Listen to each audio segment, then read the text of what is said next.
What's up, everybody? Welcome to Podcast Now, Back to the Past. I'm Alex, and in this video, I want to talk about Borderlands 2. We are continuing the journey through this franchise as we get closer and closer to Borderlands 4. I actually kind of went in a weird, I went in the right order. I played Borderlands 1 first, then I went to 2, and then next video up, I think you guys will see me playing 3. I played 1, though, last year, so I didn't play these literally back-to-back, but I am playing Borderlands 2 and 3 back-to-back, which might kill me, but I have a lot of positive things to say. Borderlands 2, look, it might sound cliche, so I'm sorry about this. It's often regarded as the best Borderlands game, and I'm here to tell you that it still is. I guess this is without me replaying at the time I'm recording this. I've not gone back into 3, but I can feel pretty confident in saying I just feel this is the best combination of all of the things that makes Borderlands good, or may I say, or shall I say, can make Borderlands good, because I think, like, you think about Borderlands 1, greatness from small beginnings, right? Start small, and I think that game still holds up. Again, I made that video a year ago. I'll try to link that if you guys want to watch that video as well.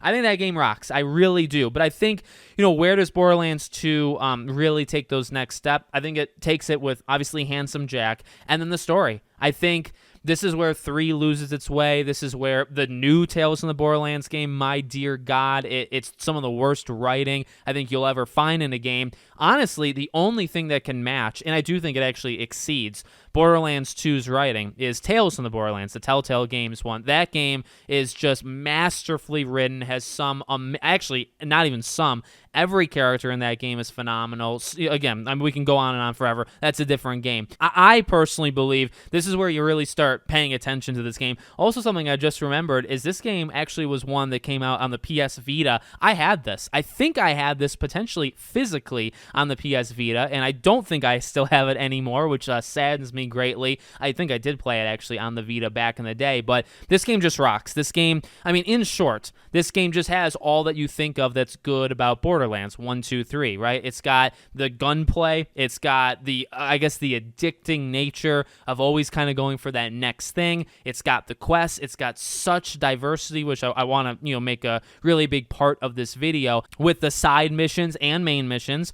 And then it's got a really amazing story, really amazing characters. I think characters like Roland, Lilith, Mordecai. There's some incredible characters here. And then obviously, like I said, Handsome Jack. And that's just something that I don't think the other ones have. I can only, right now, go based off my memory of 3. Those villains were laughably bad. Maybe you don't even laugh at them because it's that kind of sad. But 3 just did not have the writing chops, didn't have the character development, didn't have the characters or the villains.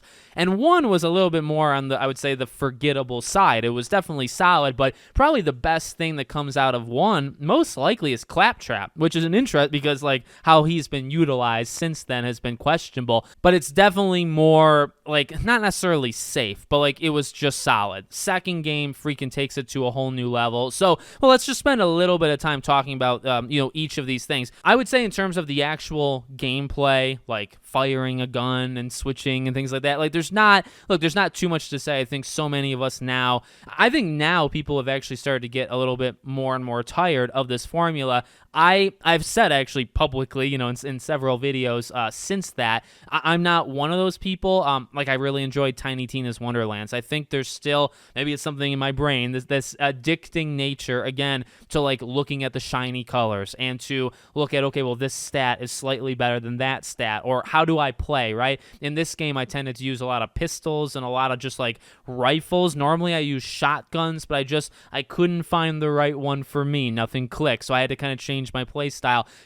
That stuff has remained largely similar. I'm not, even like myself personally, I'm not too deep in it where I'm not going for, like, the highest ranks, and I'm not, like, I did think about, but I didn't do it, like, looking at, like, how to best build your character. Some games I will do that. Some games I will take, I guess, that seriously. Games like Borderlands, I try to have as much fun with it as I can. Try not to take it in that way as seriously as I probably could. Does does that haunt me? Yes, it does, because these games actually can get quite difficult if you're not really actually building out your character as you probably should. Also, as you're obviously going to notice from the gameplay, I played this one just like I did Borderlands 1 single player. I have some things to say about that in a second, but I just want to throw that out there. I probably shouldn't have done that. I know to play these games, cooperatively.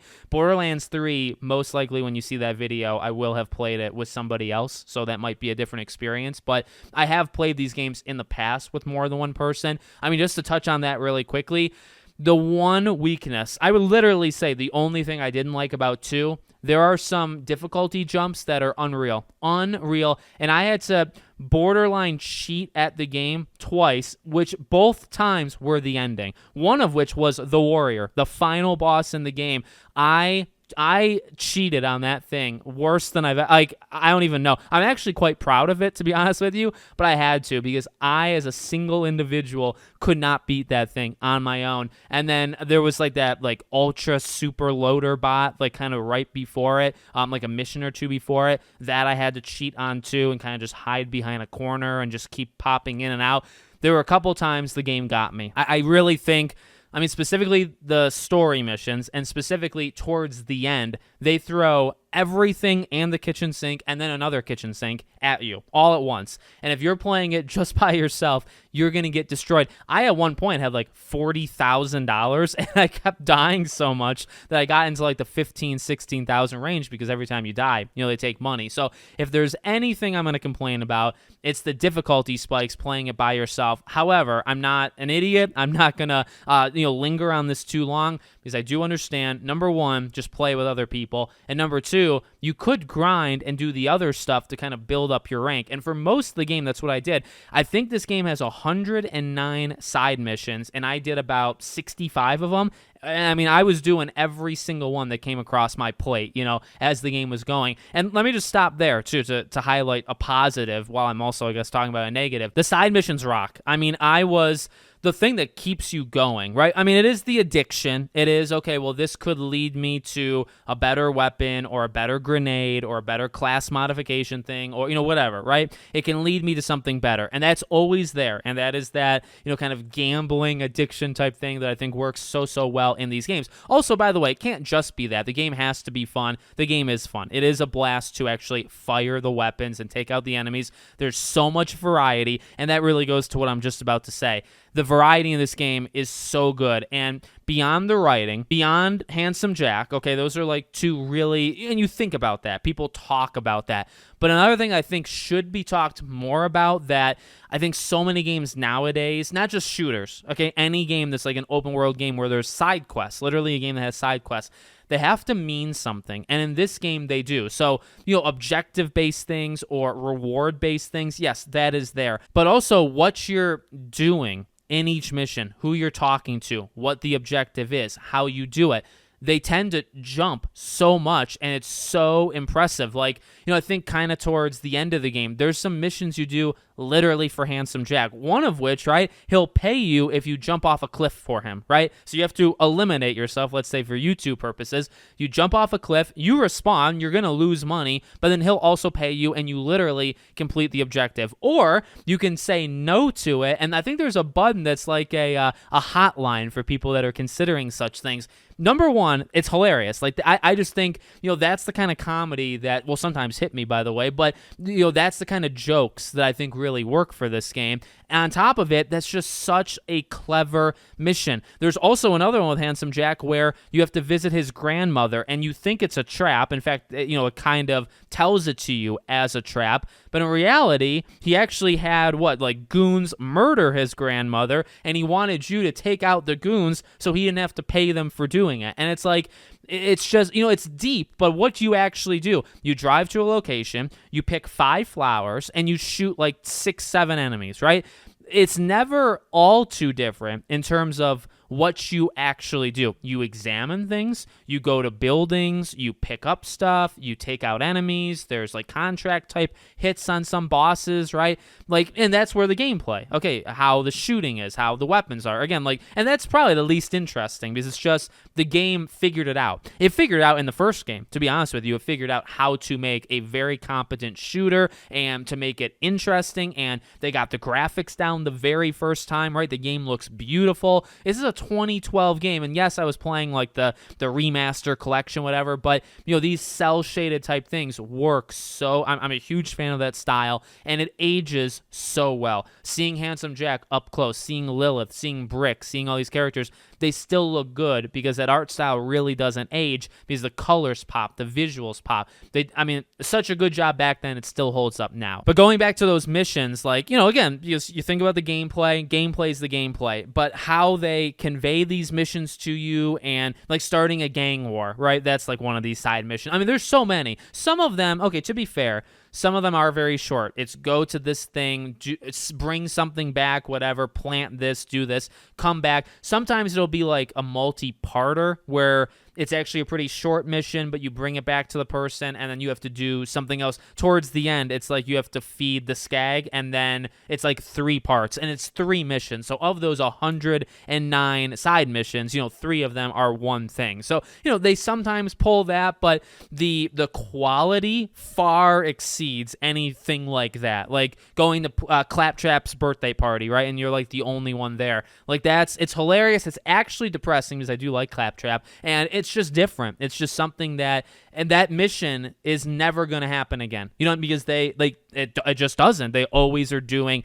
different missions. So again, that's really, and it's not like it's probably never talked about, but I just wanted to kind of shine a light, on that element, because when I look at big open world games, this game can be 20, 30, 40, 50, to do everything, you're looking at dozens upon dozens of hours. There's a difference between going to watchtowers or destroying a base, and you do that 50 times, versus, okay, there's 109 side missions, and again, yeah, some of them are pretty one-dimensional, but they might build to something else. And then also, so many of them are just unique. They're just so freaking cool, and they're standouts, and I'll be remembering them for a long time. How often does that happen in open world games? Honestly, it only happens to the best of them. I'd say a lot of forgettable open world games, a lot of fine open world games, they don't have that quality. What do they have? They tend to have quantity, but not the quality. So again, I just wanted to kind of focus on that. The only other thing I really want to talk about was Handsome Jack and some of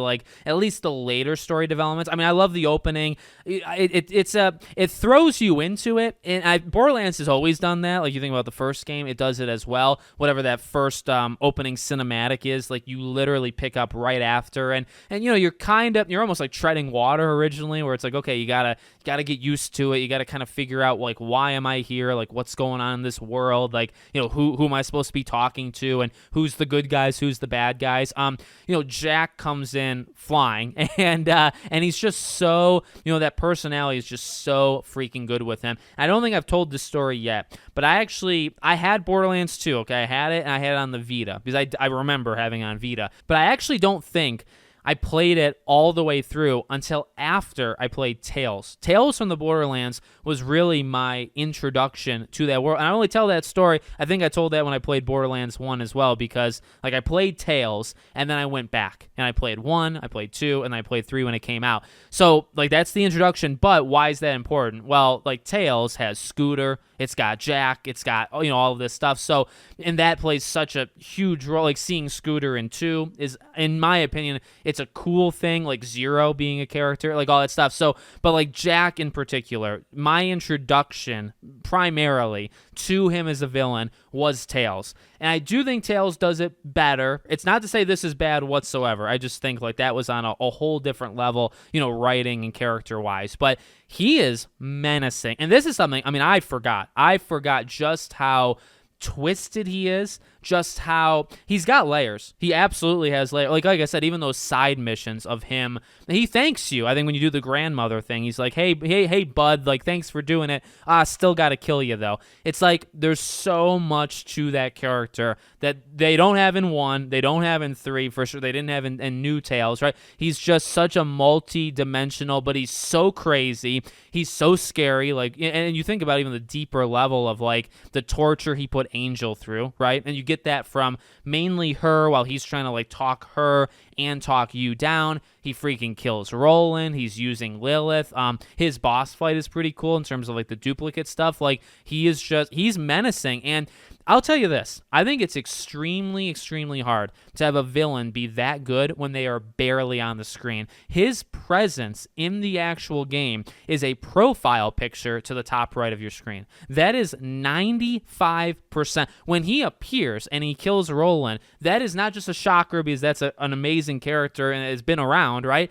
It's also because, oh my dear God, he showed up. Like, number one, Angel calls him a coward, and hey, he's not going to show up. So actually, maybe she didn't know him as well as she thought she did. But, he is actually there. And it's like, oh my dear God, this is the first time you actually see this guy. Like, he shoots down Sanctuary from Hyperion, but, he's not actually there ever. He always has his goons.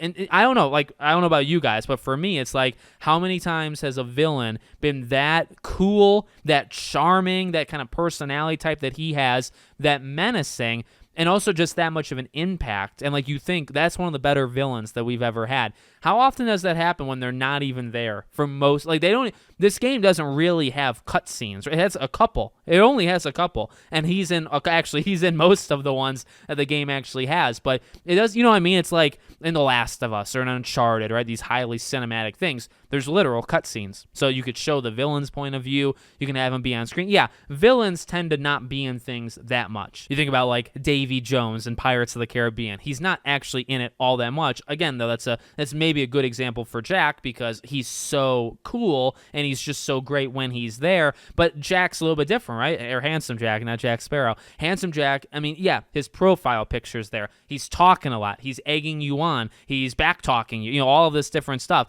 right? He's got that personality where he's going to kind of go at it. I think that helps him so much elevate, but he's not there. And then he's only there a couple times, and he also elevates that, as well. So just to throw that out there as well. Probably not saying necessarily anything original, but just maybe you forgot how good it was. I'm here to remind you, in 2025, is the story still great? Yes. Is he still great? He's one of the better villains I think that we've gotten, period, really, in games. He's so freaking good, and he's not even on screen, all that much. His impact is not even, like a lot of his minions do the work. He's kind of this mastermind behind it, but, his presence is still always there, primarily just through him talking. And the game's got depth. I mean, if you want to know more about your character, there's voice logs for that. If you want to know about Jack, there's that whole kind of story segment, but then there's also like side stuff there where you learn about his mission and how he rose through the ranks and all that stuff. So,